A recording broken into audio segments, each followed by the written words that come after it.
There are a lot of positive things in Israel that produce a sense of love, a sense of positive memories. Let's start with the culture, for example. Start with the culture. Israel has a vibrant culture of dance, music, film, theater, and fine art. I'm most interested in music in that case, and theater. I was involved with bringing, two different things. One was bringing a major Israeli singer-songwriter and his group to Boston back in winter of 1982. He was unknown here. His name was Shlomo Bar, B-A-R. He moved to Israel. He was from the working class, or he's from even maybe below the working class in Israel. He's from Morocco originally. And he was really like the Bob Marley of Israel. I'm going to talk about Bob Marley in a moment. And he was a performer that really lives the music. He was just entranced by his own music. He was also religiously, mystically inspired. He played drums. He had an incredible group.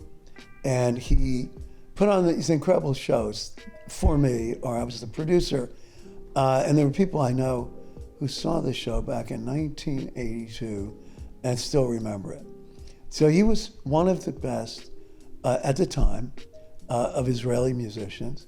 Of course, there's the more popular stuff where Israel has often won the Eurovision Song Contest.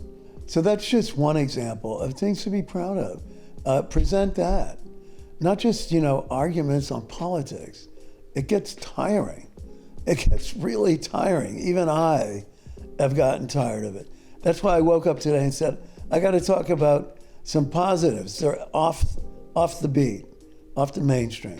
There's a famous museum in Jerusalem with paintings by Chagall of stained glass, and the whole museum is covered the windows are covered in images of Chagall.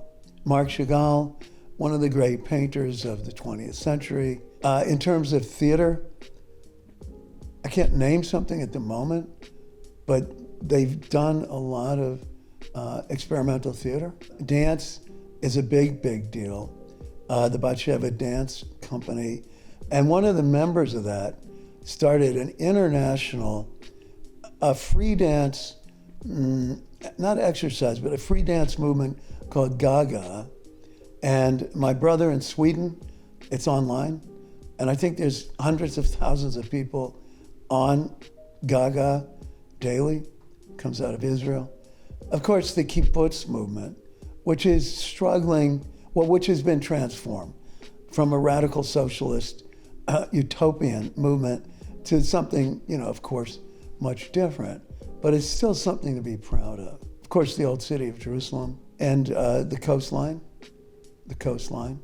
My favorite part, as I said, is the Upper Galilee because it's not overpopulated and has some really cute little villages and those cute little lights.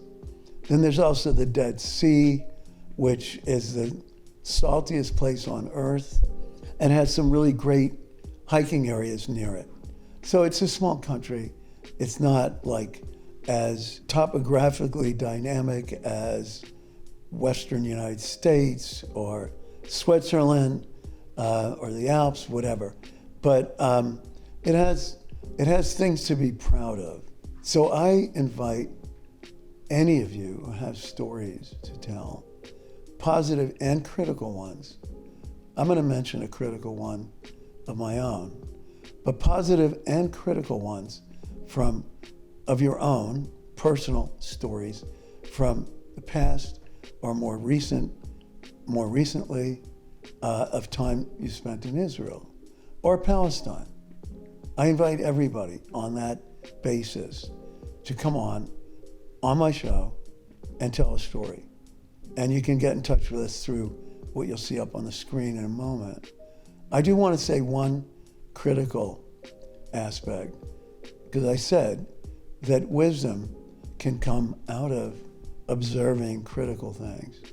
And a critical thing I noticed right from the first time in 1969 was that buses, if you want like a public bus, and especially up in the Galilee, there would be a checkpoint, and an Israeli soldier would come on and would walk down the aisle of the bus and start questioning only Arabs who are on the bus, and they're citizens of Israel, probably. And that was done repeatedly. I didn't like that. I didn't know all the details, but I knew quite a bit about Israel before I went there from reading a lot. So I knew that that was not a good sign. And of course, that kind of behavior, that kind of policy, those actions have been part of the reason that things have been not resolved for a long time. And by seeing that and understanding it to some extent, it creates wisdom that is not pleasant, but is pertinent, is relevant to what we're seeing now. And I'm not talking about cause and effect. I'm not talking about black and white. I'm talking about nuances. So you can come on with positive love stories, or you can come on with critical wisdom stories.